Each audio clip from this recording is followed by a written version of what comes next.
سورۃ البقرہ میں حضرت ابراہیم نے اپنی دعا میں جو بات کہی وہ یہ کہ پہلی بات تو یہی ارشاد فرمائی یتلو علیہم آیاتی کا، اللہ آپ کی آیتیں وہ رسول تلاوت کرے۔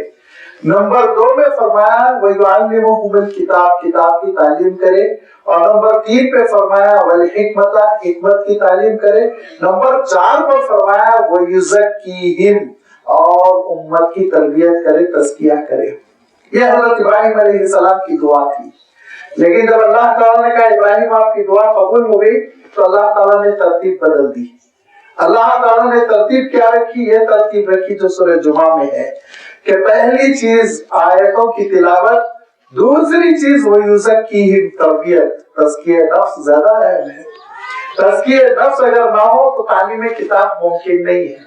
حضرت ابراہیم علیہ السلام نے تعلیم کتاب کو مقدم رکھا تھا، لیکن اللہ تعالیٰ نے تزکیہ نفس کو مقدم کر دیا۔ تزکیہ نفس کیا ہے؟ یہ جو اللہ کے رسول صلی اللہ علیہ وسلم کی دوسری ڈیوٹی اللہ تعالیٰ قرار دے رہا ہے، جس کا میں ترجمہ کبھی تربیت سے کر رہا ہوں، کبھی تزکیہ نفس سے کر رہا ہوں۔ یزکیہم، یہ تزکیہ نفس کیا ہے؟ یاد رکھیے کہ دل سے جب تک کہ چند برائیوں کو نہ نکال پھینکا جائے، دل صاف ستھرا اور پاک نہیں ہوتا، اور اس قابل نہیں ہوتا کہ اس میں اللہ تعالیٰ کی کتاب کا علم داخل ہو۔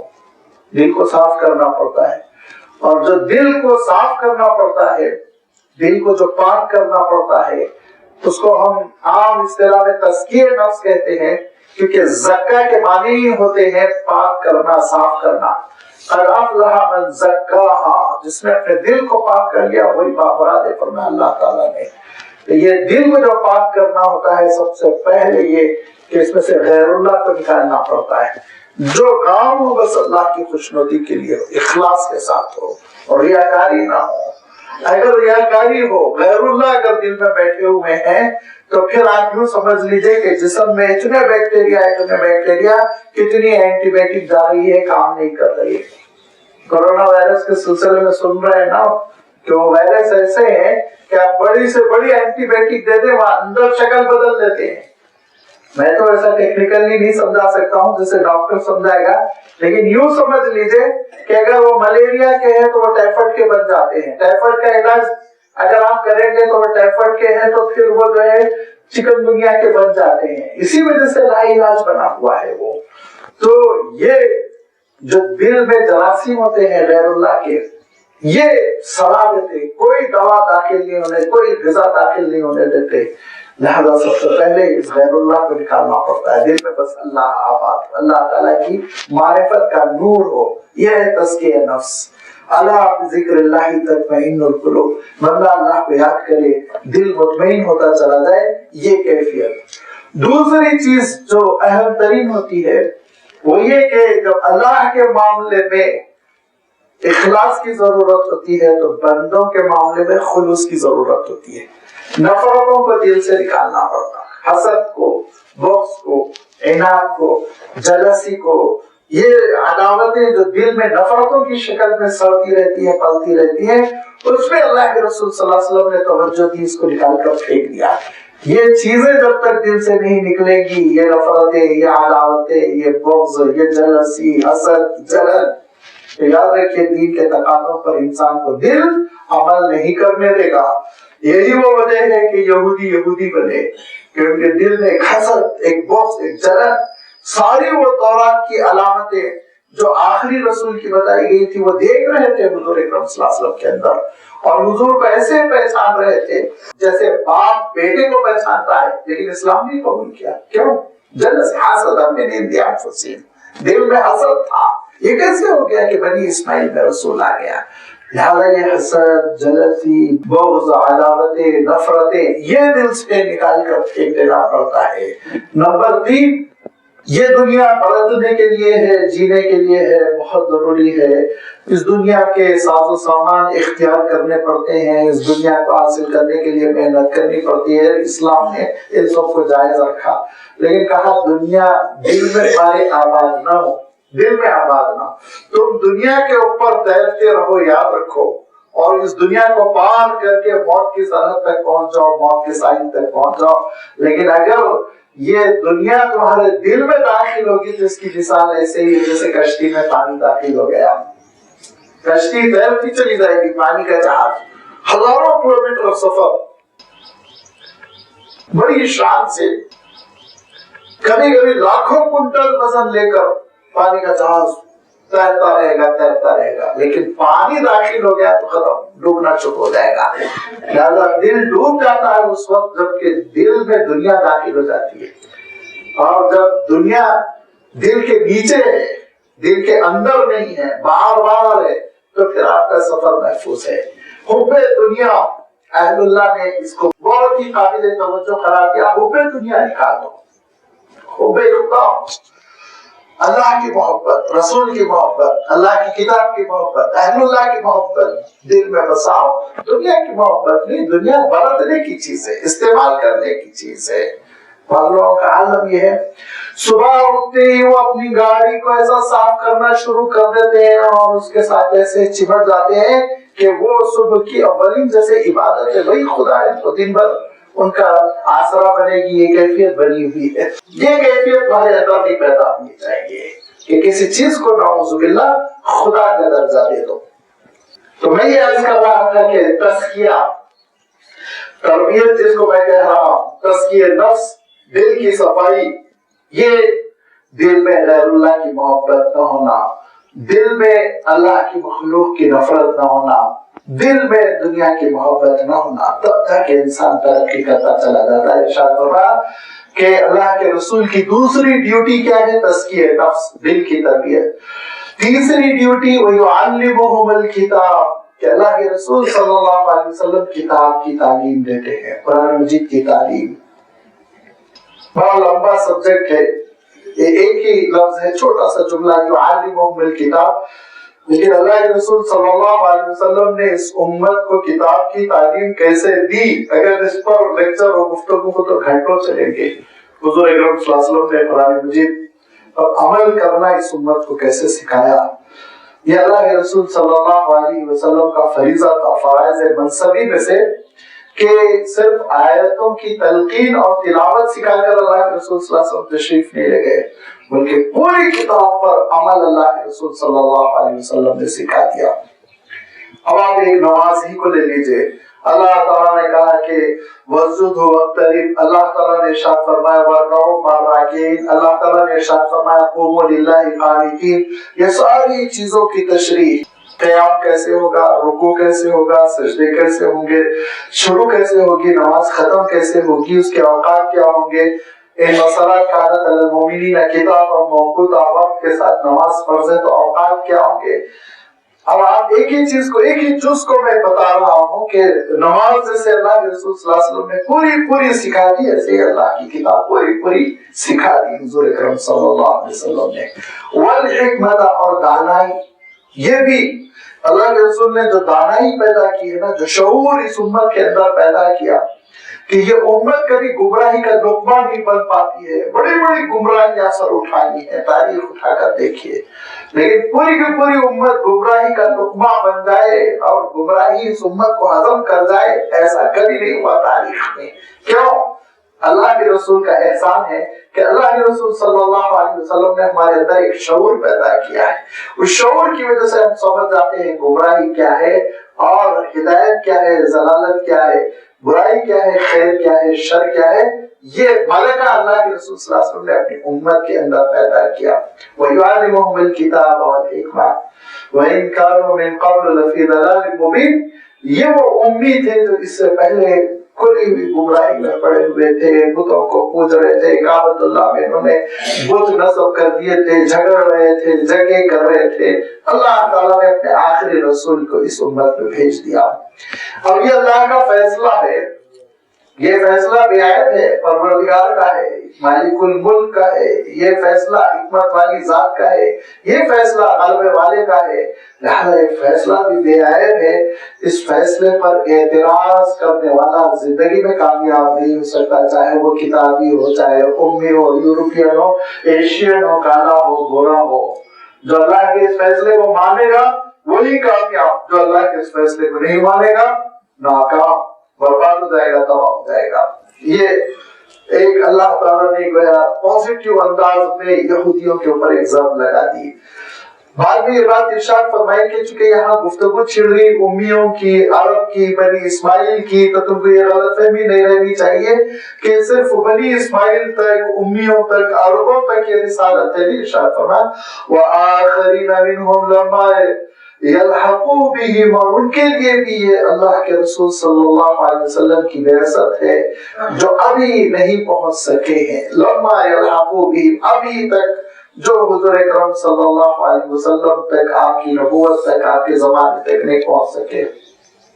بخاری شریف میں آتا ہے کہ حضرت سلمان فارسی بیٹھے ہوئے تھے، حضور اکرم صلی اللہ علیہ وسلم نے اس آیت کی تلاوت کر کے کہا کہ دیکھو یہ ان کی قوم کے لوگ ابھی مجھ تک نہیں پہنچ سکے، لیکن ایک وقت آئے گا کہ ان کی قوم کے لوگ بھی مجھ تک پہنچیں گے. تمام حدیث کے شارحین کہتے ہیں اس سے مراد عجمی ہے، عجمی لوگ. حضور اکرم صلی اللہ علیہ وسلم کے زمانے میں تو عربوں نے اسلام قبول کیا تھا، لیکن اللہ تعالیٰ ارشاد فرما رہا ہے کہ ابھی غیر عرب بھی اسلام قبول کریں گے. وآخرین منہم لما یلحقوا بہم، اور وہ لوگوں کے لیے بھی بعثت ہے جو ابھی حضور اکرم صلی اللہ علیہ وسلم تک نہیں پہنچے، حضور کی نبوت ان تک نہیں پہنچی. لازمی بات ہے وہ 40-50 سال کے بعد حضور کی نبوت روم پہنچی، ایران پہنچی، اور قریب 60-70 سال کے بعد ہندوستان کے شمالی علاقے سندھ میں حضور اکرم صلی اللہ علیہ وسلم کی ہدایتیں پہنچی.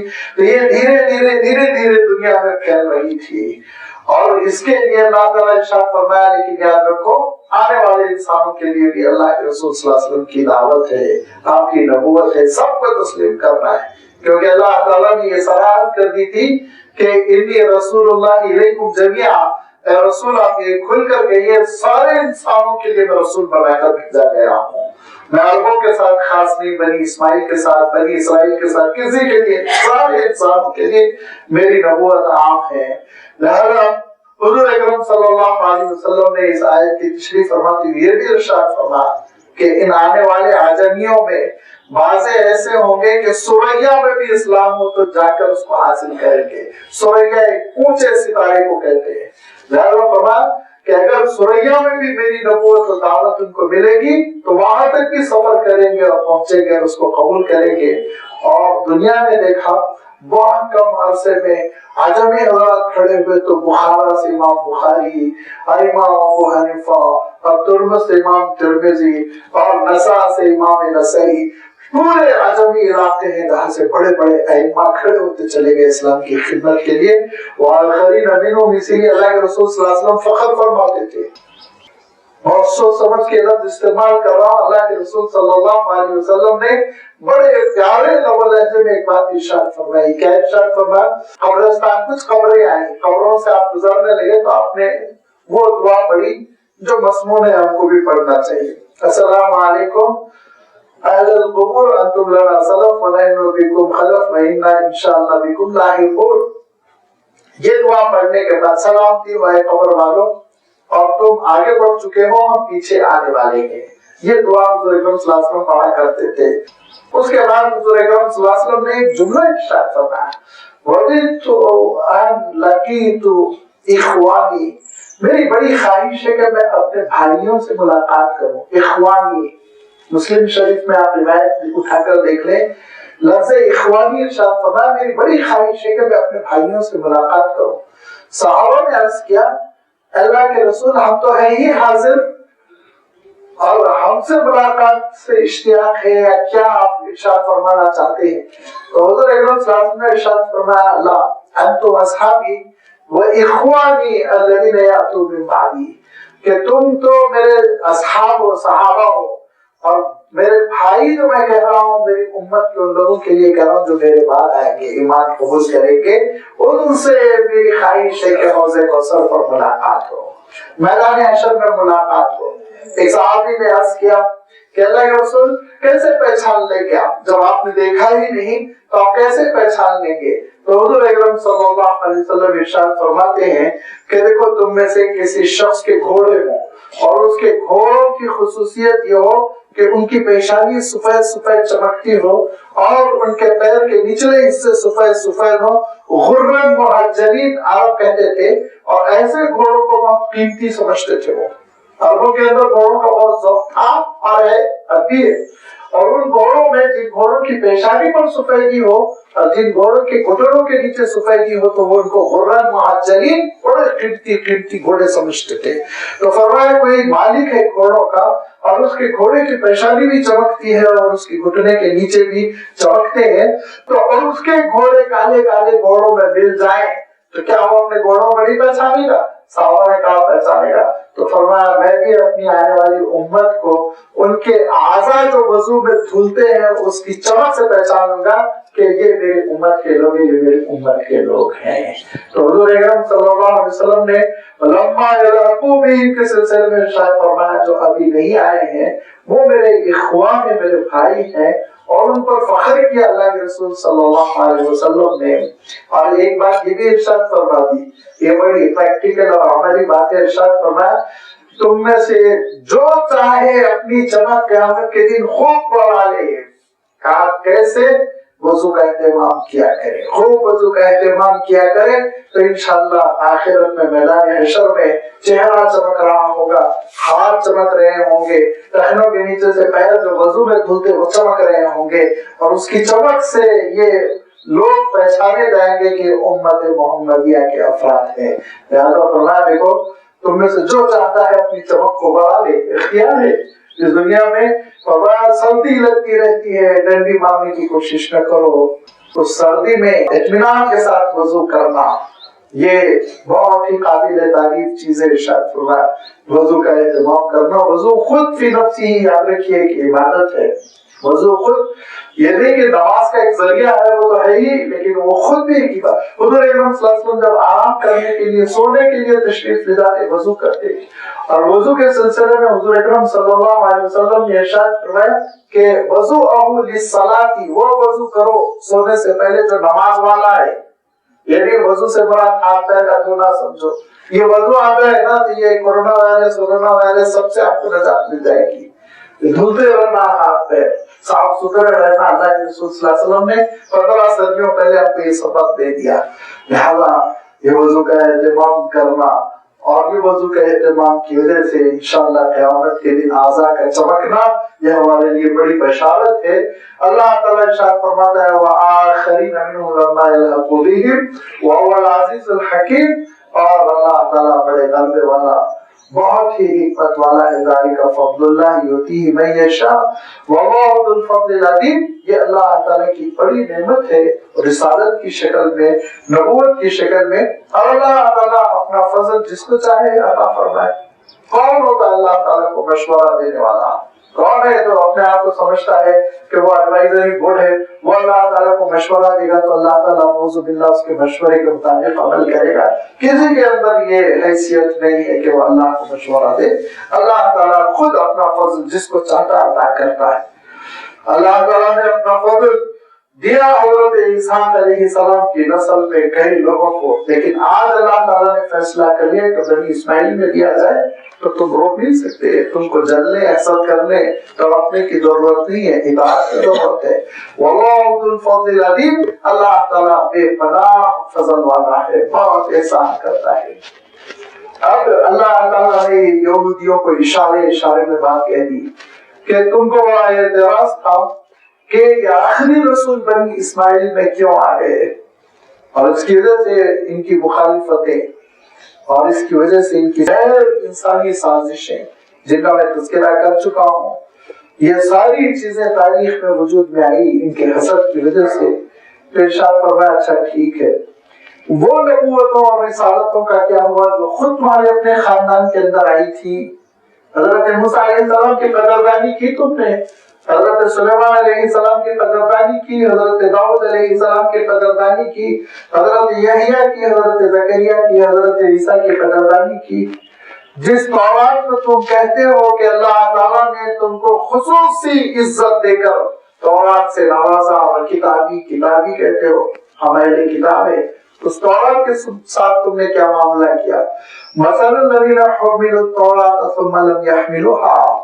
ان کی مثال جن کو تورات دی گئی تھی لیکن انہوں نے اس کو افورڈ نہیں کیا، لم يحملوها، نہیں اٹھایا، اس کے اٹھانے کا حق ادا نہیں کیا. ان کی مثال کیسی ہے؟ فرمایا جیسے کہ گدھا کمثل الحمار یحمل اسفارا، اس گدھے کی سی مثال ہے جس کے پیٹھ پر کتابوں کا بوجھ لاد دیا گیا ہو۔ صفر کہتے ہیں زخیم زخیم موٹی موٹی کتاب کو، اور اسفار کے معنی موٹی موٹی کئی کتابوں کا بوجھ گدھے کے اوپر لاد دیا گیا ہو تو گدھا علامہ بن گیا، بہت بڑا عالم بن گیا؟ ارشاد فرمایا نہیں، وہ تو گدھا ہی رہے گا، چاہے اس کے پیٹھ پہ آپ پوری کی پوری لائبریری کیوں نہ لاد دے۔ ارشاد فرمایا تمہاری مثال گدھے جیسی ہے کہ تورات تو ہے تمہارے پاس، لیکن تم حامل کتاب ہو، عامل کتاب تو نہیں ہو نا۔ حامل کتاب ہو، تورات پہ رکھتے ہو، عمل نہیں کرتے ہو نا۔ صرف حامل کتاب ہونا نجات کے لیے کافی نہیں ہے، عامل کتاب ہونا نجات کے لیے کافی ہے۔ صرف حافظ قرآن ہونا نجات کے لیے کافی نہیں ہے، بلکہ عامل کتاب، عامل قرآن ہونا، قرآن مجید کے تقاضوں پر عمل کرنا، یہ نجات کے لیے ضروری ہے۔ بہت بڑی فضیلت ہے حفظ قرآن، قوم اس کی فضیلت کو گھٹا سکے جب اللہ اور اس کے رسول نے اس کی فضیلتوں کو بیان کیا۔ لیکن یاد رکھو اصل عمل ہے، عمل کے بغیر پھر حفظ کام نہیں آتا، عمل کے بغیر بہترین ایڈیشن اور سونے کی انک سے لکھ کر بہترین اوراق پر چھاپ دینا یہ کام نہیں آتا، عمل اصل عمل ہے۔ لہذا فرمایا ان کی مثال ایسی ہے جیسے کہ گدھا کہ اس کے اوپر کتابوں کا بوجھ تو لاد دیا گیا لیکن وہ خود ان سے کوئی فائدہ نہیں اٹھاتا۔ ان کے پاس تورات تو ہے لیکن نہ تورات کو سمجھتے ہیں، نہ اس کے ہدایت نامے پہ عمل کرتے ہیں، نہ اس کے مطابق زندگی کو ڈھالتے ہیں۔ بئس مثل القوم الذین کذبوا بآیات اللہ واللہ لا یہدی القوم الظالمین، بڑی بری مثال ہے ان لوگوں کی جو اللہ کی آیتوں کو جھٹلا دیتے ہیں۔ ایسے ظالموں کو اللہ تعالیٰ ہدایت بھی نہیں دیتا، ہدایت سے محروم کر دیتا ہے، اور یہ ہدایت سے محرومی ہے کہ ان کا عالم یہ ہو گیا کہ دنیا کے کتے بن گئے۔ اب برآمد من یہ بڑا لفظ اللہ تعالیٰ نے خود ارشاد فرمایا، مثلهم کمثل الکلب، ان کی مثال کتوں جیسی ہے کہ اللہ تعالیٰ نے کتاب کا علم دیا، نبیوں اور رسولوں کو بھیجا، لیکن جو قوم نبیوں اور رسولوں کی اور اللہ کی کتاب کی ناقدری کرتے ہوئے دنیا کو سونگتی رہ جاتی ہے، ان کی مثال فرمایا کتے جیسی ہے۔ لہذا دنیا سب کچھ بن گئی۔ میں نے جس کو بھی خاص طور پر تھوڑی سی تشریح کے ساتھ عرض کیا تھا کہ دل دنیا کے اوپر تیرتا رہے، دل کے اندر دنیا نہ گھسے۔ اگر دل کے اندر دنیا گھس جائے گی تو پھر یہ بیڑا غرق ہو جائے گا۔ ارشاد فرمایا جب دنیا کی محبت ایسی دل میں بیٹھ جاتی ہے کہ جیسے اللہ کی محبت ہونی چاہیے تو پھر انسان کا حالت بھی ہو جاتا ہے اور دھیرے دھیرے برباد ہو جاتا ہے۔ یہی حشر یہودیوں کا ہوا، اور ان یہودیوں سے کہیے قُلْ يَا أَيُّهَا الَّذِينَ هَادُوا، اے نبی آپ یہ کہیے کہ اے وہ لوگ جنہوں نے یہودیت قبول کی، زَعَمْتُمْ أَنَّكُمْ أَوْلِيَاءُ لِلَّهِ مِن دُونِ النَّاسِ، اگر تم سمجھتے ہو کہ تم اللہ کی منتخب نسل انسانی ہو، فضیلت والے ہو، اونچے ہو، اور تمہارے لیے آخرت میں ساری تیاریاں کی جا چکی ہیں، آخرت کا اسٹیج تو بس تمہارے لیے سجایا گیا ہے، تو ٹھیک ہے ذرا تشریف لے جائیے، فَتَمَنَّوُا الْمَوْتَ إِن كُنتُمْ صَادِقِينَ، تو موت کی تمنا کرو اگر تم سچے ہو۔ وَلَا يَتَمَنَّوْنَهُ أَبَدًا بِمَا قَدَّمَتْ أَيْدِيهِمْ، نہیں کریں گے یہ موت کی تمنا اپنے کالے کرتوتوں کی وجہ سے، بِمَا قَدَّمَتْ أَيْدِيهِمْ، جو کہ ان کے ہاتھوں نے انجام دیا گناہوں کو، ان گناہوں کی وجہ سے یہ موت کی ہرگز تمنا نہیں کریں گے۔ اور اللہ کے رسول صلی اللہ علیہ وسلم فرماتے تھے ایک بار یہ موت کی تمنا کر لے اس کے بعد دیکھو یہ یہودیوں میں سے کوئی زندہ نہیں بچے گا۔ اللہ تعالیٰ ان سب کو اٹھا لے گا۔ ہرگز موت کی تمنا نہیں کی انہوں نے، کیوں؟ واللہ عالم بالظالمین، اللہ تعالیٰ ظالموں سے واقف ہے۔ گناہوں کے خوگر، اور اتنے گناہوں کے خوگر، ایسی دنیا کی محبت کہ اللہ تعالیٰ ارشاد فرماتا ہے ان کی تمنا ہے کہ 1000 سال کی کم سے کم عمر ہونی چاہیے۔ فرمایا ٹھیک ہے 1000 سال کی عمر کر دی جائے گی۔ وما هو بمزحزحه من العذاب، 1000 کی عمر کے باوجود موت آئے گی، عذاب سے نہیں بچو گے، عذاب تو ہے تمہارے لیے۔ کتنی عمر ہو جائے گی، کتنی لمبی عمر کر لو گے۔ آپ کے سائنسدانوں نے ایک مرتبہ زندگی مختصر اس کانسیپٹ پہ گفتگو میں کر رہا تھا تو ایک ڈاکٹر صاحب نے ٹوکا، ٹوکنے کے بعد کہا لیکن ملساوا کو معلوم نہیں، اگر پولیوشن فری غذا ایئر پولوشن فری ہوا، بالکل نیچرل چیزیں آپ کو مل جائے تو آپ کی عمر کتنی لمبی ہو سکتی ہے آپ کو نہیں معلوم. تو میں سمجھا شاید 700-800 سال کی تو ہو جاتی ہوگی. پوچھا کتنی ہو جائے گی؟ کہا ڈاکٹرز کہتے ہیں، سائنٹسٹ کہتے ہیں اگر ہر چیز بالکل نیچرل آپ کو ملے تو آپ 130 ایئرس تک جی سکتے ہیں، 130 سال. میں نے کہا 130 سال کے بعد جب 60 سال نہیں، 70 سال نہیں، 130 سال ہو گئے تو اس کے بعد موت تو ہے نا، موت تو ہے. یہ 130 سال کون سے لمبے ہو گئے؟ کتنی صدیاں ہو گئی؟ بہرحال ختم ہوں گے. جیسے 70 سال ختم ہوئے ویسے ہی 130 سال بھی ختم ہوں گے. ختم تو ہونا ہے، دنیا تو چھوڑنا ہے.